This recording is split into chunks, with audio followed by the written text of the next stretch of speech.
I was watching an episode of iHip News. They showed an excerpt from Nick Fuentes, and I was immediately compelled to say something. Blasphemy. Fuck you. Here we have self-proclaimed badass, white nationalist, racist, anti-Semite Nick Fuentes. And here's what he had to say. All of the realest in history were virulent anti-Semites and racists. Can pop off real quick? George Washington, racist. Abraham Lincoln, racist. Christopher Columbus, racist. Jesus split the veil. His parting gift is that he tore the veil covering the Holy of Holies and shook the earth. So the more that I read that, I'm just translating it in my head as real. When people say white nationalist, racist, anti-Semite Nick Fuentes, I'm just reading badass motherfucker. I'm just reading real ass. Well, Jesus was a badass, all right, but I don't think in the way that most people would describe him. I'm not a Christian, not a follower of any organized religion. However, many biblical writings have some phrases I believe to be worthy of a good, yeah, I can dig it. Some good stuff. On the other hand, there are a lot of things in the Bible that are opinions of some Stone Age guys who are very much like the blustering idiots of today. God spoke to me. When you're hearing voices, get help. 302 that guy before he hurts himself or someone else.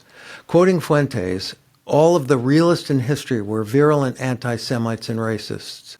George Washington, racist. Abraham Lincoln, racist. Christopher Columbus, racist. Well, if that's true, then they were as despicable as you, Nick. I don't think, Christopher Columbus, probably. Maybe the other guys, I don't know. How about Jesus split the veil? His last parting gift is that he tore the veil covering the Holy of Holies and shook the earth.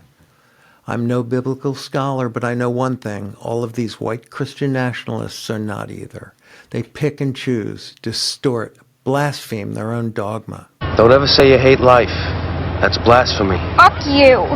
Nick, you are a scared little boy who somehow got a lot of other frightened little boys to listen to your show. You and your cadre of groypers, as defined by Party Egg on Reddit as bitter about women, bitter about their lack of sex, socialization, and job prospects, ironic, edgy, and terminally online. Additionally, this term has been in the news lately due to the speculation around Tyler Robinson, the suspected shooter of Charlie Kirk. The Charlie Kirk shooter was a groyper, was what they were saying. The shooter was a disaffected young man radicalized by communities which are far-right, insular, and very online. I don't know if this is true, and personally, I'll reserve judgment until we know more. But that's what that means, unquote. How you manage to get a following, make a shitload of money, and have anyone with a greater than third grade education, no offense to K through 3 kids, is quite astounding. My initial response to seeing Fuentes on iHip News was one of anger. I love Jennifer and Pumps. They're the best. I love their show. I can't say enough about how much I appreciate all that they do. I always try to curb my anger and go for a positive approach. But first, I must say, Nick Fuentes really is a badass. Bad is in not good, and ass is in, I'll keep it polite. Thanks, Nick. Anyone can get in front of a microphone and go off about Trump. That's easy. He's a demented old fool. But you should know better.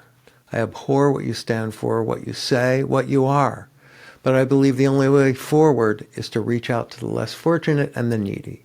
And so, Mr. Fuentes, if I can help you to tear off the veil of hate, bigotry, and ignorance, you know where to find me.